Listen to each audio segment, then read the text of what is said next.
Hello, this is Be the Boss of Your Money. Welcome to my live stream. This is what I love to do to teach you how to be the boss of your money. Right now, we're talking about investing, we're talking about the stock market. That's what everybody wants to talk about, right? How could we invest better? How can we be better at this game? The real deal, the lottery ticket, I always say, is make your financial decisions, including investment decisions, based on your own unique personal finance situation, your own circumstances. Don't worry about, um, you know, every little external thing. We've been talking about the election for months and months, and how I've been saying, don't let it change your investment strategy. Obviously, if you're worried about the market going down because a certain candidate wins, my advice to you is, well, that money, if you need money for a particular financial obligation coming up, that money shouldn't even be in the market in the first place. Money should be out of the market in cash, money market, other cash equivalents, because your goal for that money is preservation of capital. So it's there when you need it. Your emergency fund, for example, emergency fund does not go in the stock market. And your emergency fund is not your money, for a down payment for a home either. Your emergency fund is for exactly what it says: emergencies, 3 to 6 months of living expenses. If you think about the pandemic, people who've been really diligent, and most people don't have 6 months of living expenses in the bank.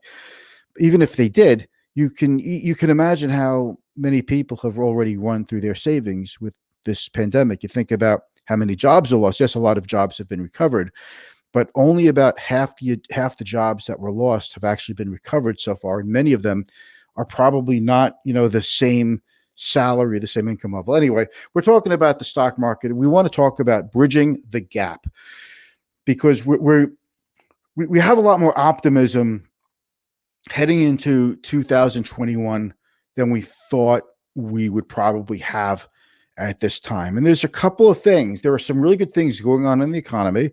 In particular, the housing market is absolutely booming. The home construction market is booming. Home builder confidence levels, I think that they came out today, I think it's an all-time new record, just skyrocketing.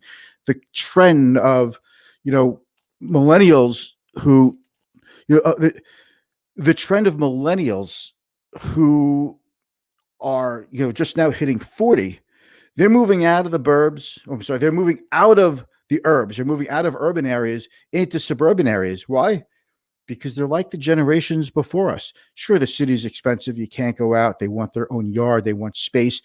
They want to be able to, if you're going to shelter in place and work from home, you at least want to do it in a house where you have different rooms and property, etc.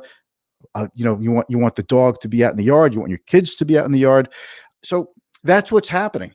And it's happening very quickly. So we've got a couple of things to talk about: bridging the gap in the stock market and really the economy as well, from 2020 to 2021. So stick around. I'm going to roll the intro real quick. We've got a couple of cool things to go into, and I think you're going to be, I think you're going to have a really good strategy as far as investing goes by the time we're done with this. Here we go.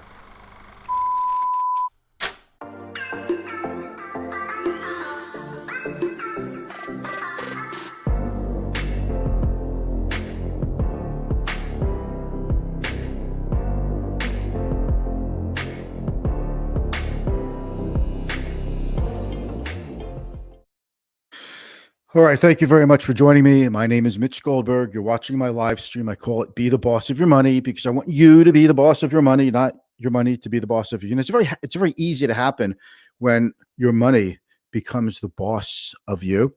And if you're watching this in the live stream, welcome. And I'm so grateful for you to to give me some of your time. And I want to make it worth your while. So if you have any questions, hit me up in the comments right now. I would love to see your questions. To me, that is not only the most fun I have with this, but I think it's really the best content I get that I can create is from your questions, always. If you're watching this in the replay, then welcome to you as well. Certainly ask me your questions, as if you were watching the live stream. It's a pleasure. Words of encouragement and words of wisdom are always appreciated here as well.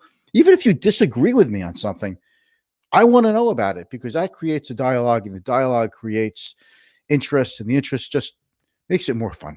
Okay. So bridging the gap. So I think for all intents and purposes, the stock market, just hit a record in the Dow. We've hit records about a month ago in the Nasdaq. We just hit a record in the S&P 500. So the markets are at record territory. The small cap benchmark, the Russell 2000, that just hit its first record in over 2 years. And typically, when an index, the longer an index takes to breach a new high, the more upside potential there is, typically from a technical analysis point of view. So small caps are on a tear again today. They're not a big tear, but they've been on a big tear. Today, they're up a little bit of the major averages. That was the only one that was up. I'll show you that in a moment. So small caps have a long way to go. But what about small caps do you need to know? Small cap stocks are a very good economic indicator, for the domestic economy, because smaller companies typically get more of their revenues domestically, as opposed to the multinationals, which many of them get more than half of their revenues from international markets. So let's just take a quick gander at the overall averages, and I'll show you exactly what I'm looking at, what you need to know. Now, anyone could say, oh, the Dow is down 167 today. Okay, not really concerned about it, okay? So the S&P was off 0.5%. NASDAQ was off 0.2%. After the rally we had in the Dow and the S&P, I'm not really too worried. A little give back after a big rally is fine. We've gotten a lot of good news, the Pfizer vaccine for COVID, and then the Moderna, which is even, I think, a better, it's higher effective rate, 94% versus 90% for the Pfizer drug. The problem with the Pfizer drug, it has to be stored at 94 degrees below zero. I mean, how many pharmacists and doctors' offices have refrigeration ability for that, to keep something that cold? It's really, that's a tough one. But the Moderna drug could stay at regular refrigerator temperatures for like 30 days, and -2 degrees, it could last like 6 months. And -2 degrees is not too bad, okay? So that's where we stand. And you see the Russell 2000 and Russ 2K over here. A friend of mine named Russell went to, who's that, an index named after me? That's funny. At the time. So that's a small cap index, and that's the one that's up. And you see this one over here on the right. That's the VIX, the VIX. That's the fear gauge. If that could get below 20, I think that's a pretty good buy signal. So says Tommy Lee, a fund strat who is a very well-known and very accurate stock market strategist. But my thing is, I used to say, when we're going through the lockdowns, I need to see that below 30, and then it became below 25. And if you could get below 25, we've got upside in the market. It happened. I think we need to see that hit under 20 for the stock markets to rally. I think it gets there, under 20. Boeing is a stock I mentioned yesterday, up another $7. Just a classic. It's just a classic industrial type stock that's still about 34-35% off its year high.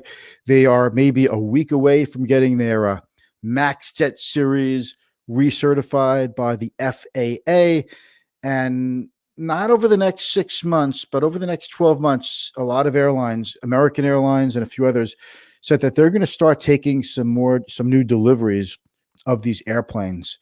It's not going to be great. It's not going to be guns blazing for Boeing, but the expectation is now that, well, by 2022, they could really be humming along. And if that's the case, then the stock would be valued higher, right? That's the case. That's how it works for any stock, right? It's expectations. And you take a look at the sectors, every day I look at the 11 sectors of the stock market, and energy continued to be up there, tops. Real estate did okay, but I'm more concerned about XLF. That's the financials, and XLI. I mean, they were off a little bit, but still at the top of the leaderboard. Okay.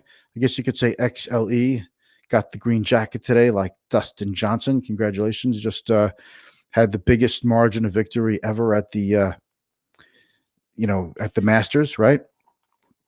And XLU, the utilities, were the lower lowest group on the totem pole. I think more because people are worried that interest rates are going to go up. We've got a couple comments here, so let me stop the screen and then we'll wrap this up. We'll talk about your strategy, the market, etc.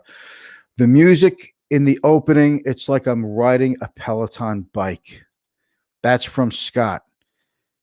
Thank you very much. I think that sounds like a really nice compliment, like riding a Peloton bike. Okay, cool. Thank you for sharing. All right. I see Steve is out there. Thank you so much, Steve. Scott, always. Jerry, always. You guys are terrific. I always appreciate you taking the time to watch my little shtick here. If you have any questions, the comments below, as all the cool YouTubers like to say. I really want to be a cool YouTuber one day. All right. So let's bridge the gap. We have a valley between now and let's say the middle of 2021. And the valley is rising hospitalization rates, rising COVID positives, and deaths. And a lot of states, other places. Hey, Phil just joined us. Phil in the house. Thank you so much, my man. Thank you, Phil. So we've got a few things to get through, and it's the COVID and different parts of the economy are shutting down. Different governors are doing not complete shutdowns, but partial shutdowns or more strict mandates for social distancing, masks. Some cities are doing some things. A lot of discouragement for holiday gatherings next week for Thanksgiving. The point is, people are worried. People are scared. Not everybody's scared and worried, but you only need a small percentage of the population to pull back to affect the entire economy. So how do we bridge the gap? What's holding the stock market up now is the thought, why would I sell now, even if the economy gets worse? And the really good quarter that we just had for the third quarter, we had a great rebound in the third quarter. Maybe we won't have such a great fourth quarter or first quarter next year. But if I know that a vaccine is coming and probably about 30 to 40 million people in the United States could be vaccinated by the end of the first quarter in 2021, and we do expect a stimulus, even though, Washington, D.C. is still far from a stimulus, we think we'll get something just to bridge the gap. We don't want to see businesses fail now, when if we could just help them a little bit, they could succeed in the next, 6 months from now. It's those two things that are keeping stocks afloat. And there's a third thing, of course, a very big thing. The Federal Reserve has pumped in about $7 trillion into the U.S. economy to help us get through COVID. And interest rates are still very low. So if you take those three factors, that's what bridges us. That's the bridge over the valley to 2021. And some of the stimulus is so powerful and will be with us for so long because the Federal Reserve has said they're not raising rates. Even if they see inflation, they'll let it go above their 2% target. So just on that alone, we could have a potentially supercharged economy and stock market going forward. So right now it's just a back and forth between the work from home, stay at home stocks, the big tech stocks, the consumer staples, back and forth, and the industrial, economically sensitive reopening stocks, industrials, energy, financials, and materials and consumer discretionary. So that's what gets us through this. Russell, sooner or later, that stimulus has to be paid for, i.e. higher taxes. That's my concern. Well, look, that is everybody's concern. I mean, it's a very valid concern. There could come a day when, we just can't borrow any more money or provide any more stimulus. That day is not yet here. The 10-year Treasury is still below 1%. I mean, too bad we didn't do a big stimulus package a couple months ago when the 10-year Treasury was 0.65%. Now it's almost 1%. But whatever it is, the rates are still very low, and we want to do a stimulus when it's time. And maybe we don't need as much stimulus because we have light at the end of the tunnel. These vaccines are that important. These are like could be the greatest thing that's happened to humanity since the advent of the polio vaccine, since Dr. Salk came out with the polio vaccine, invented it. So That's why I expect stocks to hold up. I mean, yeah, we can always see a 5 or 10% correction, but I think from everything I've looked at, and this is my opinion, from hitting new highs in the major averages, the Russell 2000 breaking out, I still think the pivot, the sector rotation into economically sensitive stocks continues to be with us for a long time. And that keeps this guy very bullish. Hey, who has two thumbs and is optimistic? This guy. All right. Thank you so much for watching, and I will see you tomorrow.